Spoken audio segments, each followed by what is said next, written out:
one of the things I talk about a lot is social intelligence and how our dogs and we and our dogs, so humans and dogs, how much alike we are in that way.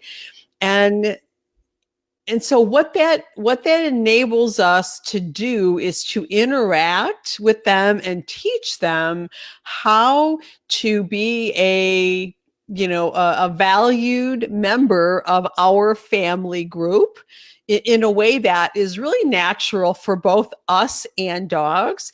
And it drastically minimizes the need for regular training, because it's a lifestyle, right? So it's a partnership lifestyle that takes into account the social intelligence. So what does that mean? Anyone, want to jump in here? But, when I think of how this relates to us and our dogs, I think about how dogs, all social animals, all social mammals, like humans and dogs, how we learn the same. Okay. And so when you think about yourself or your children or your grandchildren, think about how our kids learn, from the time they're infants and all the way up.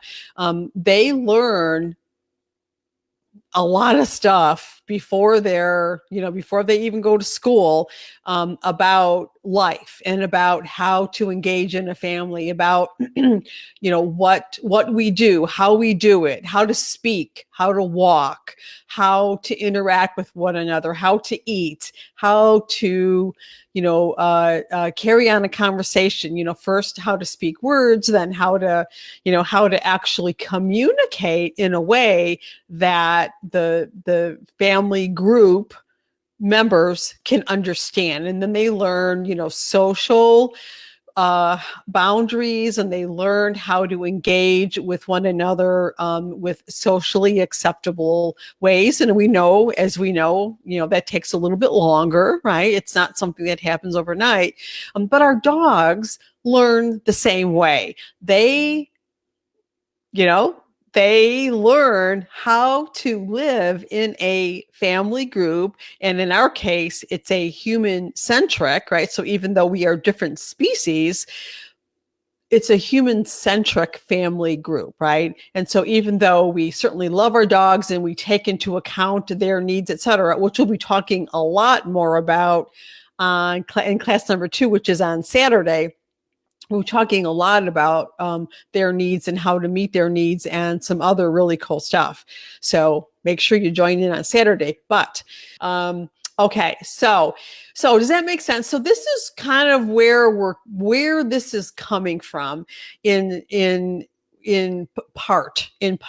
So tapping into the social intelligence. So one of the things that means is look, I'm looking for my notes here, and I made up some cards to show you. One of the things that means is that our dogs learn by example. Okay. And we can learn how to be good role models. And when we learn to be good role models, like by good, I mean conscious role models. So role models that behave in a way that our dogs can easily understand. Yeah, there we go. Whoops. Does that make sense? And so we make it more complicated with our dogs than it needs to be sometimes. And so that's what I want to do. That's one of the things it's like one of my main goals for this particular, for the whole length of our workshop, for this particular time that we're going to spend together, is I want to take the mystery and the difficulty out of how we can engage with our dogs in a way that is just natural, and we make a big deal out of training them, and we kind of have a mindset that it can be hard, it can be complicated, etc. It doesn't have to be. And then on the other hand, we can have the mindset of, oh, my dog doesn't really need training. I can just love my dog and everything's going to be great because my dog will be like simpatico and my dog's going to just get it. Well, no, that's not true either, right? Because if we think about, and we can use, we all are humans. We all were a child at one time. And many of us, if not all of us, have been around young children, either our own or neighbors or family, our grandkids, whatever. And so we know we have, plus it's in our DNA, right? But we know we have some basis for how children learn and how to be a role model that they copy. We know that kids copy us and they do that they mimic or they mirror what we do and how we feel and how we speak and how we act primarily, right? And we can't tell them, don't do what mommy does. I want you to do something else. Well, we can try that, but we know that that's not as effective as actually being the thing the way that we want them to be as well, right? But we also have to set boundaries. And so one of the things that we did in class number 1, when I asked you to consider, where and when and how you and your dogs, especially if you have a more challenging dog, where you both feel safe, where you both feel relaxed, where you both feel happy, right? Because one of the things, and we're going to talk more in depth about this on Saturday, but one of the things that's really important is that we recognize that we have needs too. And when we incorporate our needs along with our dog's needs, we have a very effective way of communicating. Okay. And so social intelligence, we talked about, we talked a lot about, leadership and some of the qualities that a good loving leader has. And so one of the very first things was role modeling, right? We talked about, I lost some of my cards and it's making me crazy. We talked about trust. We talked about keeping our, those that follow us safe. We talked about being creative and inventive in finding ways to do that and to have a happy, thriving family group. So when we think about our role as, as kind of the head of the family group, that doesn't mean that our dogs, we don't have a consensual leadership and a reciprocal leadership, because sometimes our dogs take the lead in certain situations. But overall, we want to remember that our needs and the needs of everyone else in the family need to be taken into account. And that's what helps us set clear boundaries without needing to be corrective or any of that stuff, right? It's just like, this is just the way it is. This is how we do it. This is how it is. It goes like this, right? So whether we have a puppy that's learning how not to, bite and jump on us and maul us and, rip our clothes and our skin, or, an older dog that is busting out of doors and knocking us down the stairs or pulling us on the leash to get to something that they want, and anything in between. When we have a mindset that we are a family and we are learning how to do this together, and it's our responsibility, it's 100% our responsibility to demonstrate what it is that our life together with our dogs looks like to our dogs, right? And of course, that's a little bit different for each of us, but it is basically, the same overall when we look at it, from a bigger perspective. And so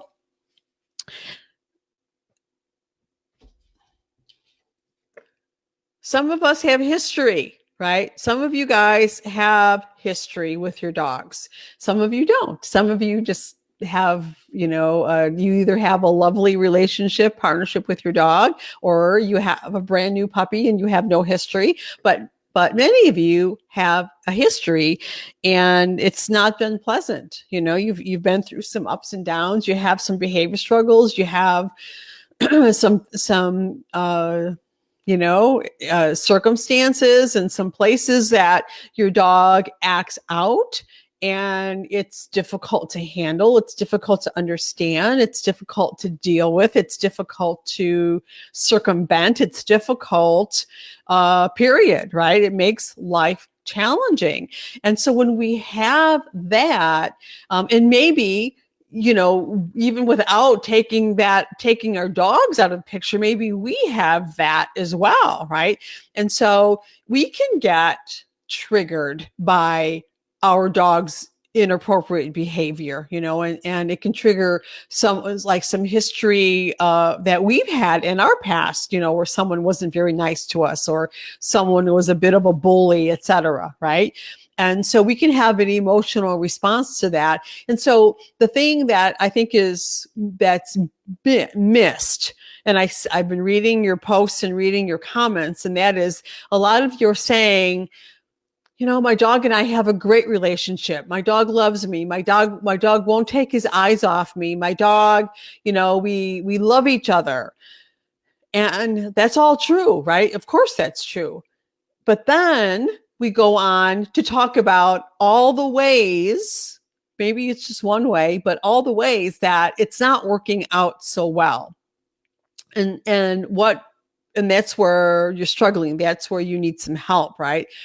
And so when I talk about being responsible and having the type of a partnership that you can work that out in, I'm talking about us, the humans, being responsible for knowing how to respond to different situations that our dogs and the world presents to us, to being able to be conscious enough and aware enough that we are aware of our thoughts and aware of our feelings and aware of our responses, to the point where we can modulate that and moderate that, because we know that our dog is mirroring our behavior and our actions, or they're responding to it or reacting to it in some way that we wish they wouldn't. You know what I mean?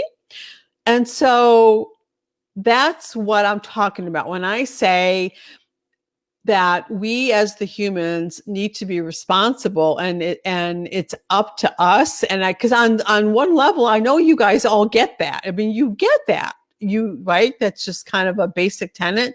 But in most cases, you don't get it really. You don't get it like to the level that our dogs need. And so that's what I want to help you with, because we have the ability and the responsibility to learn how to be calm and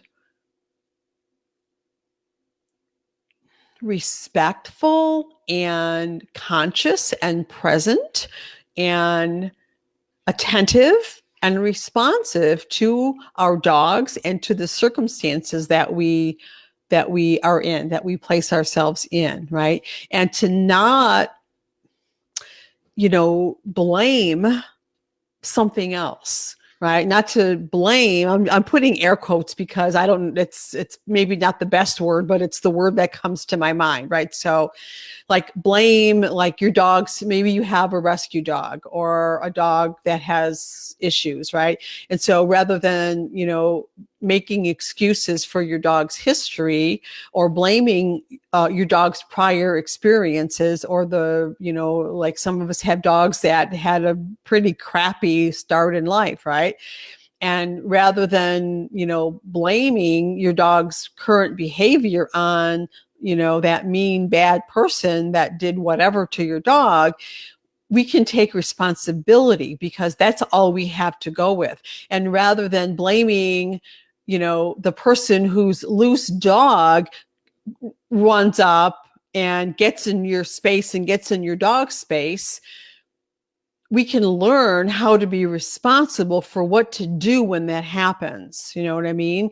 Rather than being frustrated or annoyed or displeased or worried or anxious about your dog's behavior in certain circumstances, you can learn how to be responsible for teaching your dog a different way to be. And so that's what we're talking about. And that's why we take baby steps, because you need baby steps. You need baby steps way more than your dog needs baby steps. And I have proof of that.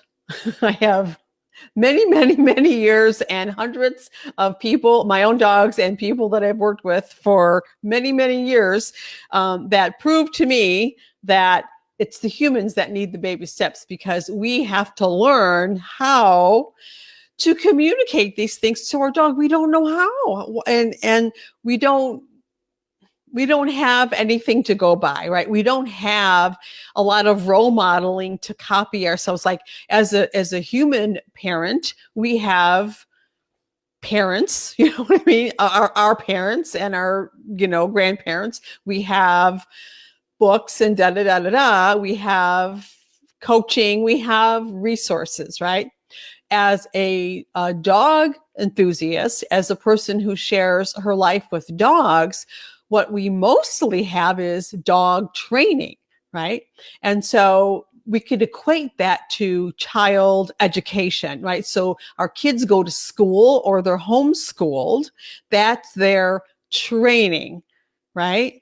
But aside from that, who is really teaching us how to live effectively with our dogs without having, meltdowns and bad behaviors and worries and frustrations? You know what I mean? Parents, we have that help.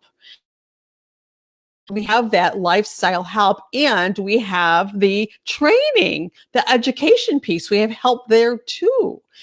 And we've in the dog world, we've focused almost exclusively on the training piece and not enough on the lifestyle piece, right?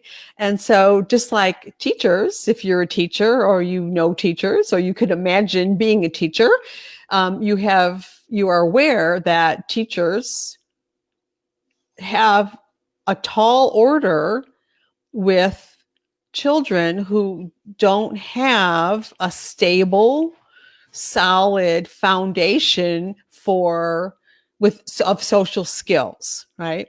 And so we certainly have special needs, which is, a bucket. And then we have a bucket of, there just wasn't a history of a good foundation and with good social skills, and how I don't know how to act and right? And so as dog people, we have to figure that out, right? And so when I say that we need a foundation, our dogs need a foundation, that's what I'm talking about. We have to have a foundation of how to live well together, because the training, like, sit down, stay, heel, jump, tunnel, whatever you're doing with your dog, that's going to school. That's like sending your kids to school, right?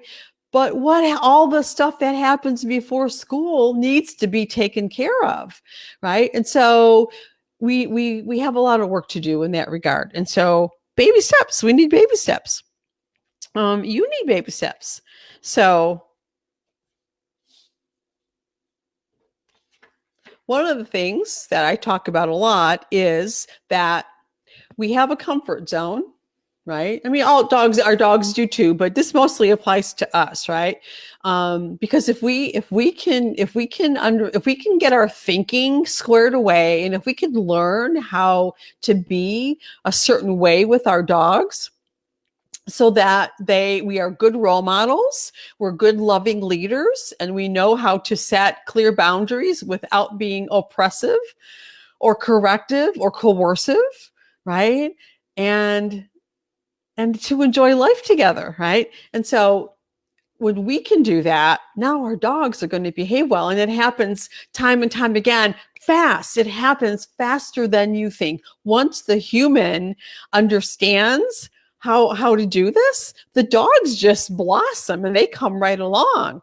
And so one of the things I talk about, I'm trying to get this, let's see if I can get this, is that we have a comfort zone, right? This is how our brain works. So we have this comfort zone, and when we're growing and we're learning something new, and or we have a goal, right? We think about the goal. So this, let's say that this represents our goal. We have this like mountain to climb and we see this goal. And so, here we are, and we're in our comfort zone, and it's not very comfortable sometimes, right? Sometimes it really sucks, right? Like, let's say I have a dog that is leash reactive and lunges at barks every time they see another dog. Let's say that that's our example. But you fill in the blank in whatever example you want to use. But let's just use that one because it's a pretty common one.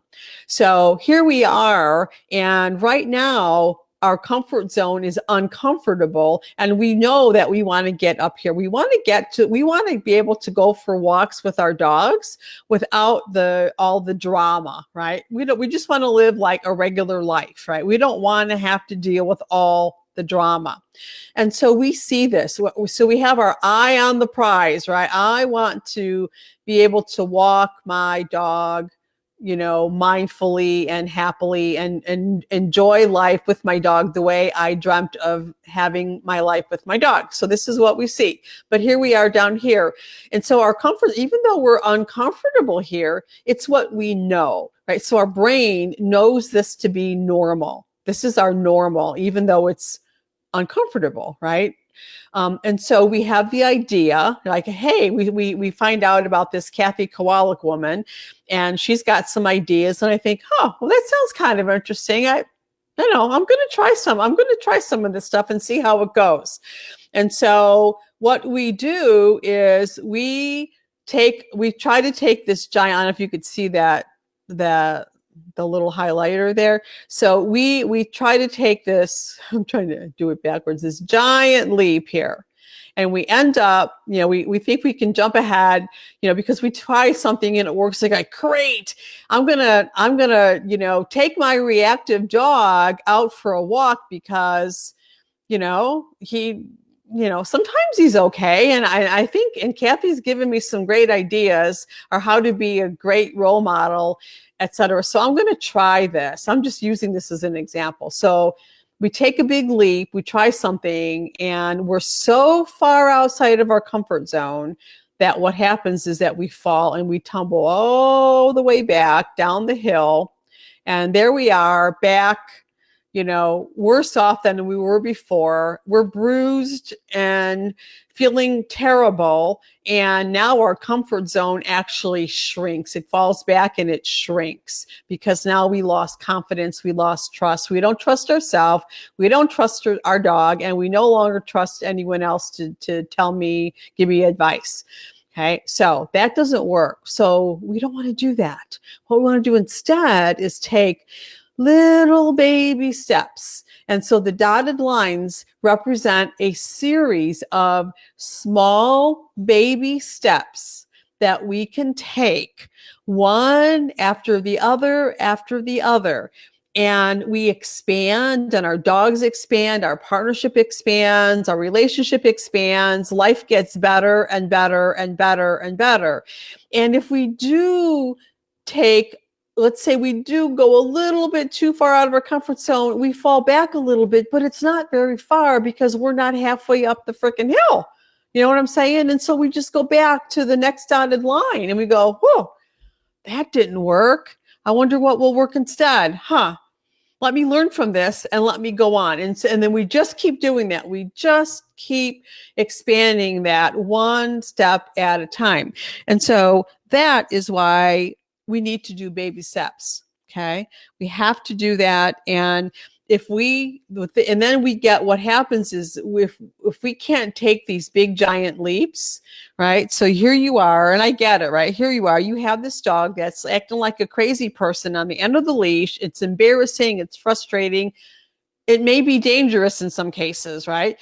And you just want to get to the other side. Like, I didn't sign up for this. This is not the kind of dog that I wanted to have. This is not the kind of life that I want to have. I love my dog. I want to help my dog. I'll do anything I can, but I'm not liking this too much, right?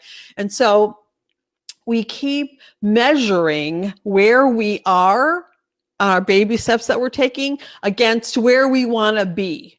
Right? We keep looking like, how long is this going to take? How many months? How many weeks? How many blah, blah, blah, blah, blah, blah, right? And so we end up shrinking our trust and confidence and shrinking our comfort zone, because all we are measuring is the gap between where we are and where we want to be. And when we do that, we are setting us and our dogs up for failure. I 100% guarantee you. And I know that you don't want to do that. I know that's not why you're here. I know you're here because you're positive and you're hopeful and you want to do right by your dog. And I know that you don't mean to do things that are going to diminish your trust and confidence in each other and in yourself. And I know that you don't want to set you and your dog up for failure. And so that's why I'm teaching this to you. This is why I'm sharing this with you, so that I can make it easier for you. And so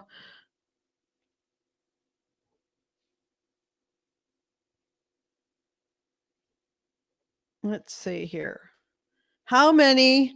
Well, here, I'm going to show you this illustration next. Let's see if I can get this in the camera here. All right. So this here.